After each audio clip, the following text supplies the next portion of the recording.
Joining the program now is Harry Dent. He is the founder of H.S. Dent Investment Management. He's president and founder of the H.S. Dent Foundation and H.S. Dent Publishing. He has authored numerous books. I think the most recent is The Great Depression Ahead, How to Prosper in the Crash Following the Greatest Boom in History. And that one was from 2009. Harry, have you written anything since then? Well, I've got a book coming out in early January called The Demographic Cliff.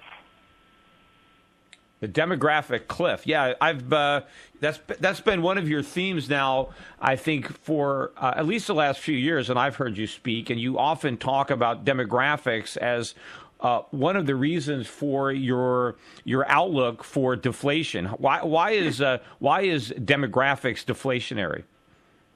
Well, you know, the first thing is the baby boom generation, the largest generation in modern history. They went through a spending spree from, all I do is move the birth index forward 46 years for the peak in spending of the average household, which is a verifiable fact. There was a spending wave, we call it, for the baby boom from 1983 to 2007. 20 years ago, we said, look, this generation is going to peak around 2007, and it's going to start saving for retirement and retiring, and that's going to slow the economy. But there is something unique that's never happened in modern history. The echo boom generation, the next generation in most countries, and certainly in the U.S., is not as large, does not go to the same heights, the same number of people that are going to be, you know, entering the workforce, spending money, buying houses, borrowing money, all those things that drive the economy.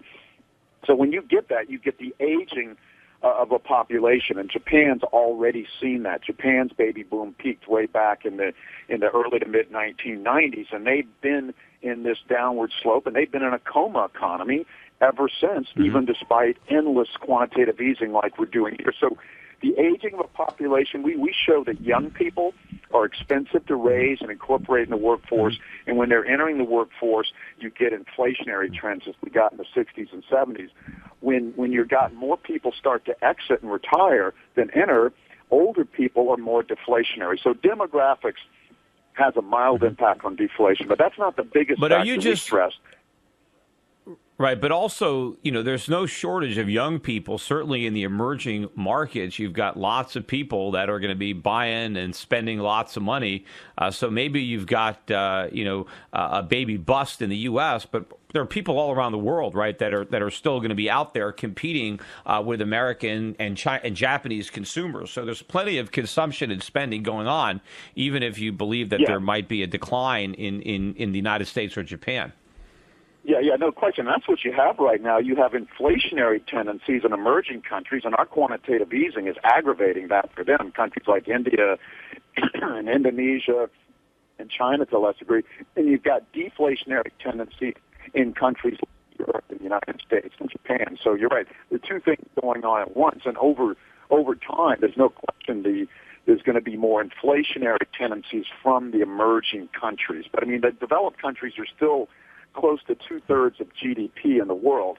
Emerging countries do have the demographic growth for the future, and they will, as you say, they will tend to have inflationary tendencies as they become But I would think, though, Harry, that the inflation that's being experienced in the emerging markets is imported from us. I think that their economies that are productive and are producing goods, that would keep prices down. But the problem is the goods they're producing are being sent to America, and we're sending them our inflation. We're sending them the paper that we print. And so that's really what's driving prices in the emerging world, is that they're sending us their stuff, and we're sending them our paper. And so they've got all this money chasing a diminished supply of goods. And in America, we get all these extra goods that we didn't have to produce.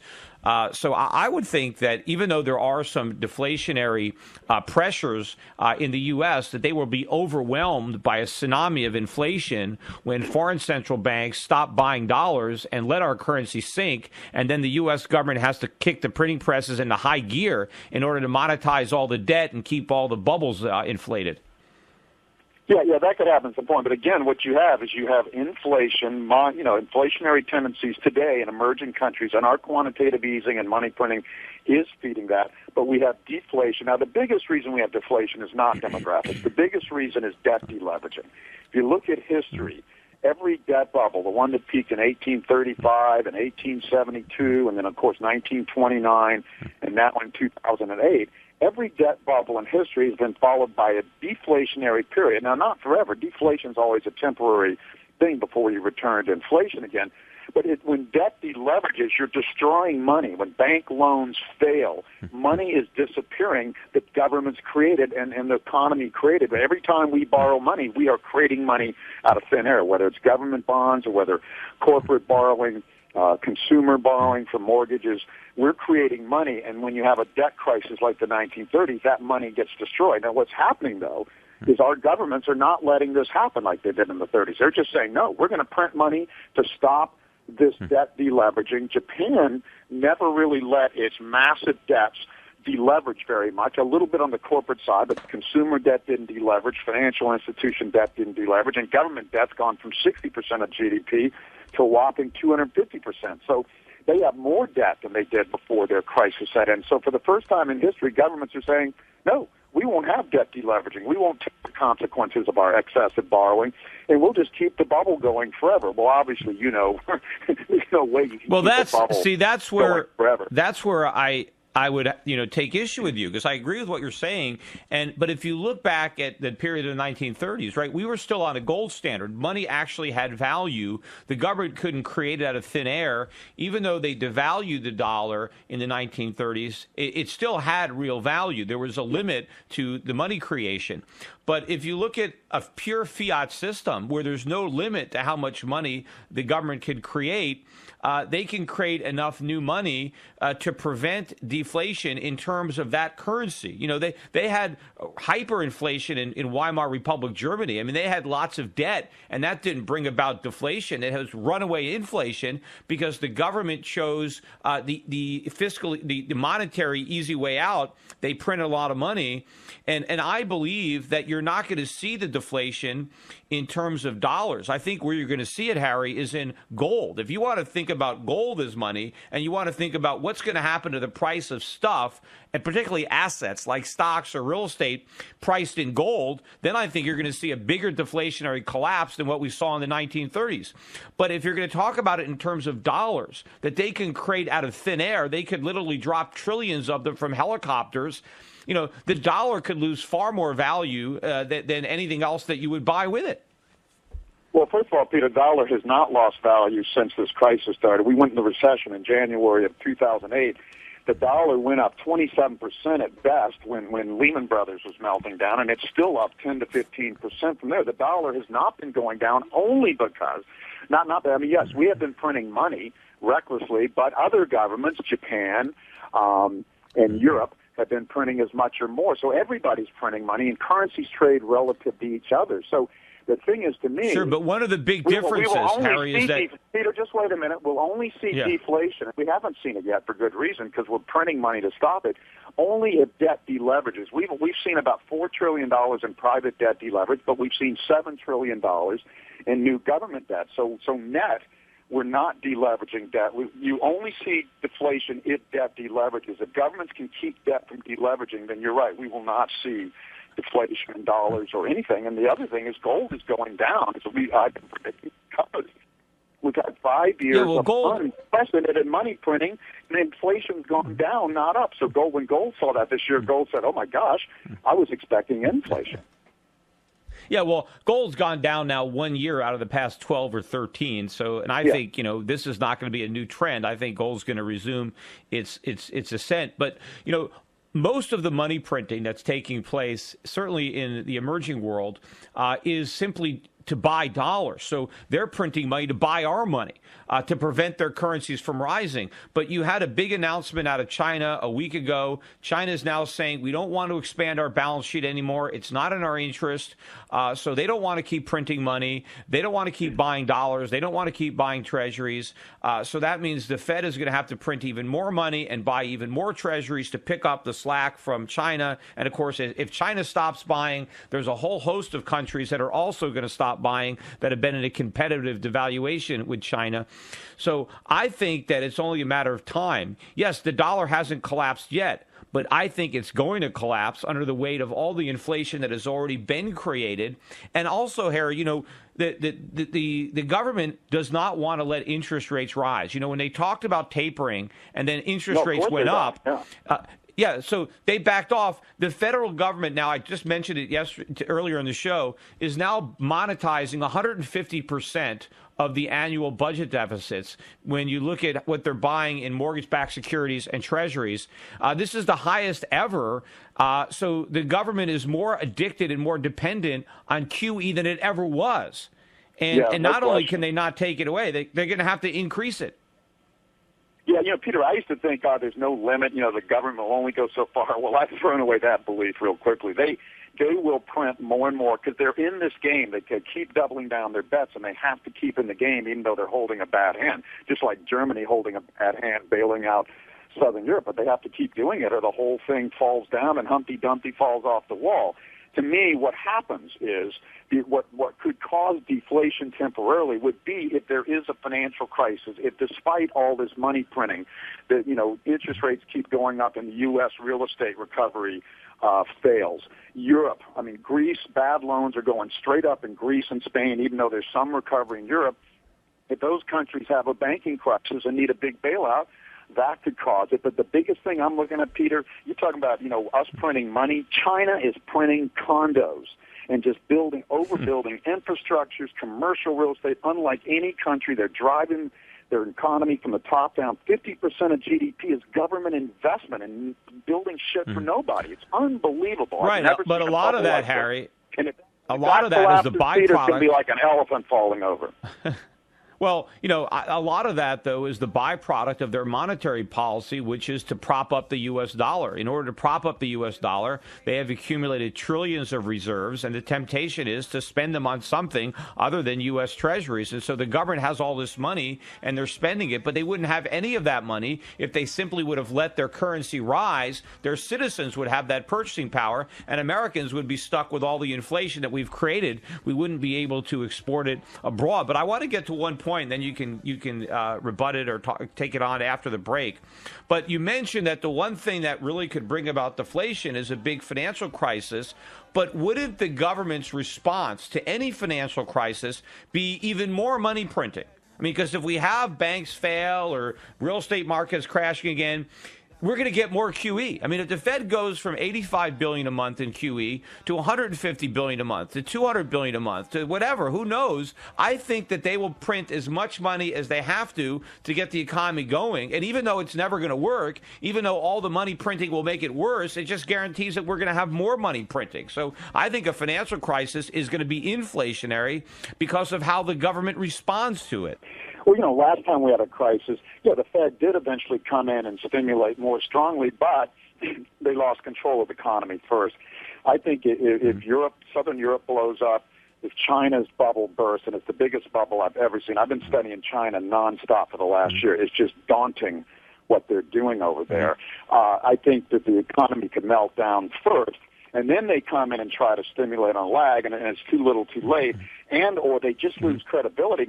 5 years of straight, massive, unprecedented stimulus, which you know better than anybody, and if we go into a financial crisis again anyway, who's going to have faith in the government saying, well, we're just going to double down and do it twice as hard? Now, they may be able to pull that off, and the degree they do, you're right. They'll come back, and they will certainly try to do what you're saying. I have no question about that. The government's in a bind here. They created a bubble in the 90s and 2000s. They do not want to burst because they know how deadly it's going to be, so they'll do anything to keep this bubble from bursting. They are trying to keep a bubble going on forever.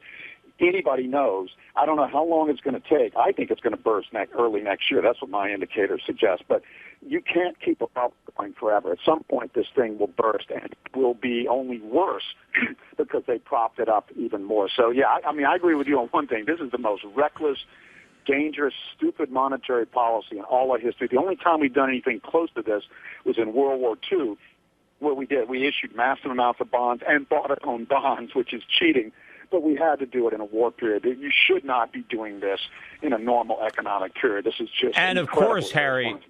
when we were selling all those war bonds, the American economy was flush with savings. Americans had the money to buy the bonds. And American consumption, domestic consumption went down to accommodate the increased consumption and spending on the military. So Americans responded by making a real sacrifice. They stopped buying things for themselves during the war years so that those resources could go to wartime production. And so when the war was over, we were able to cut back on a lot of government spending, and we were able to repay those debts. And we had a productive manufacturing economy that we could rely on. We don't have that anymore. But, what I think Janet Yellen is going to do, I think that the Fed regrets the fact that they acted so slowly in the financial crisis of '08. They underestimated.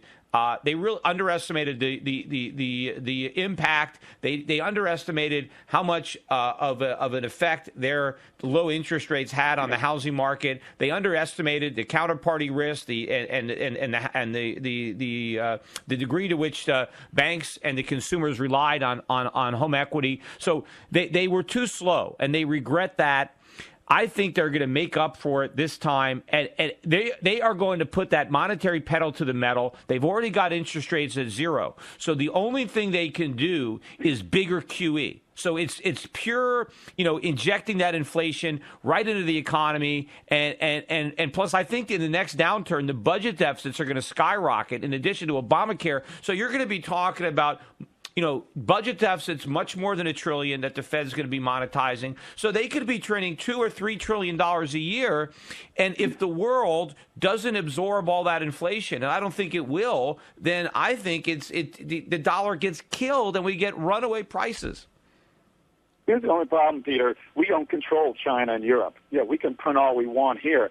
China could have its own collapse and crisis, and that would reverberate. See, we generated the last crisis. It was a subprime crisis in the U.S. that triggered a global sell-off in stocks. So I don't see it coming from the U.S. this time. I see it coming from China and Europe, and we don't control that much. And if they go down, believe me, we'll go down at least for a period of time.